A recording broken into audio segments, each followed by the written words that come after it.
বিশ্বের দীর্ঘতম সন্তরণ প্রতিযোগিতা অনুষ্ঠিত হলো মুর্শিদাবাদের বহরমপুরে। মুর্শিদাবাদ জেলার সদর শহর বহরমপুরের গোড়াবাজার ঘাটে এই সন্তরণ প্রতিযোগিতার শেষ হয়। জানা গিয়েছে, বিগত ৭৮ বছর ধরে স্বাধীনতার পূর্বে থেকেই এই সন্তরণ প্রতিযোগিতা মুর্শিদাবাদ জেলা সুইমিং অ্যাসোসিয়েশনের উদ্যোগে হয়ে আসছে। আজ ৭৮তম বর্ষে এই সন্তরণ প্রতিযোগিতায় আহিরন ঘাট থেকে শুরু করে মুর্শিদাবাদের বহরমপুরের গোড়াবাজার ঘাট পর্যন্ত এই সন্তরণ প্রতিযোগিতায় অংশগ্রহণ করেছিল দেশ বিদেশের নানান সাঁতারুরা।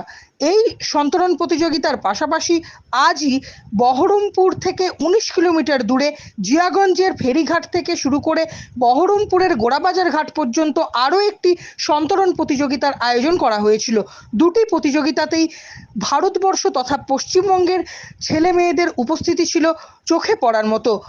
৮১ কিলোমিটারের যে সন্তরণ প্রতিযোগিতা আহিরন ঘাট থেকে বহরমপুরের গোড়াবাজার ঘাট পর্যন্ত হয়েছিল, সেই সন্তরণ প্রতিযোগিতায় প্রথম স্থান হয়েছে পশ্চিমবঙ্গের বর্ধমানের ছেলে প্রত্যয়, এবং অন্যদিকে এই সন্তরণ প্রতিযোগিতায় পশ্চিমবঙ্গ, ত্রিপুরা, মহারাষ্ট্র সহ দেশ বিদেশের বিভিন্ন সাঁতারুদের ভিড় ছিল চোখে পড়ার মতো এবং তাদের উৎসাহ উদ্দীপনাও ছিল চোখে পড়ার মতো। সন্তরণ প্রতিযোগিতা শেষে পুরস্কার বিতরণী অনুষ্ঠানে উপস্থিত হয়েছিলেন বহরমপুর লোকসভা কেন্দ্রের সাংসদ তথা বিশ্বকাপ জয়ী ক্রিকেটার ইউসুফ পাঠান, মুর্শিদাবাদ লোকসভা কেন্দ্রের সাংসদ আবু তাহের খান, মুর্শিদাবাদ জেলা পরিষদের সভাধিপতি রুবিয়া সুলতানা সহ অন্যান্য বিশিষ্ট ব্যক্তিবর্গ এবং বহরমপুর শহরের বিভিন্ন বিশিষ্ট ব্যক্তিবর্গ ও পদাধিকারীরা। খুবই ভালো লাগছে, খুবই ভালো লাগছে। ব্যারাকপুর থেকে। না, আগের বছর নেমেছিলাম, আগের বছর সেকেন্ড হয়েছিলাম, এবছর ফার্স্ট হয়েছি।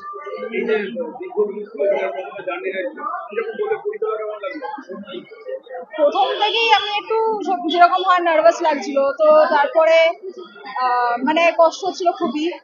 তারপরে করতে করতে যে ব্রিজটা যখন দেখলাম তখন দেখি না, মোটামুটি চলেই এসেছি। তারপরে যেরকম ফিনিশ করলাম। 4 ঘন্টা, সকালে 2 ঘন্টা, বিকালে 2 ঘন্টা। খুবই ভালো লাগছে।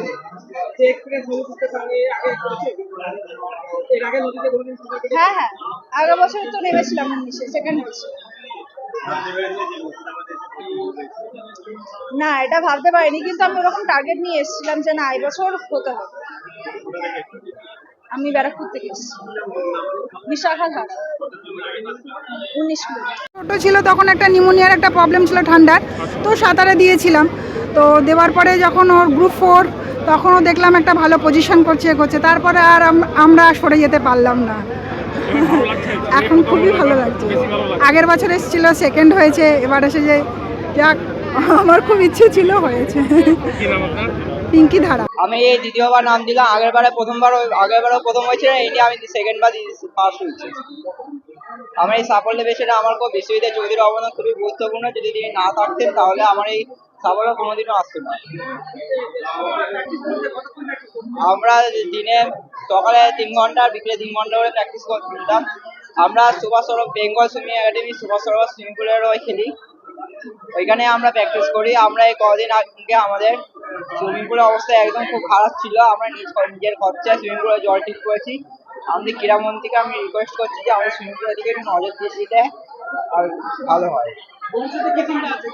ভবিষ্যতে চিন্তা আছে আন্তর্জাতিক স্তরে দেশকে রিপ্রেজেন্ট করবো এবং দেশের পক্ষে একটা মেডেল আনার চেষ্টা করবো। হ্যাঁ, ভবিষ্যতে পরের বছর করার আমার টার্গেট আছে যে 81 কিলোমিটার করবো।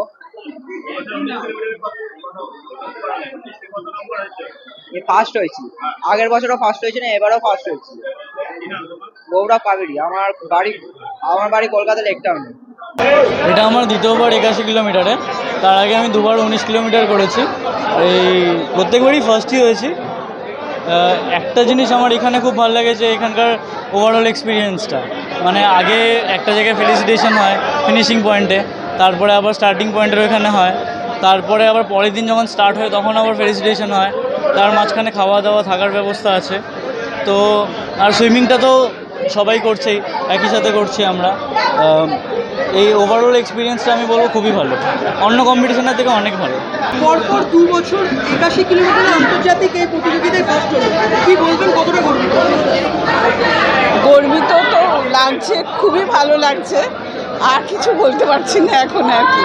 মানে সবার ওর এত ভালোবাসা, আশীর্বাদ, আর ও এত মিশুকে না, ও সত্যি কথা বলতে কি মানে ওর প্রতি সবার ব্লেসিং আছে, কারণে সেই কারণে আমি ওই কারণে বেশি গর্বিত। কি সাঁতারের প্রতি ঝোঁক ছিল? হ্যাঁ, জলটাকে ছোটবেলা থেকে খুব ভালোবাসতো। তারপরে একটা ইনসিডেন্টের পর আমরা ওকে সুইমিংয়ে ভর্তি করেছিলাম, তারপরে তোকে ভালো করছে, টেবিল টেনিস খেলতে ওটাও ভালো করছে, কিন্তু জলটাকে ভালোবাসে বলে সাঁতারটাকেই আমরা ও বেছে নিচ্ছি আর কি।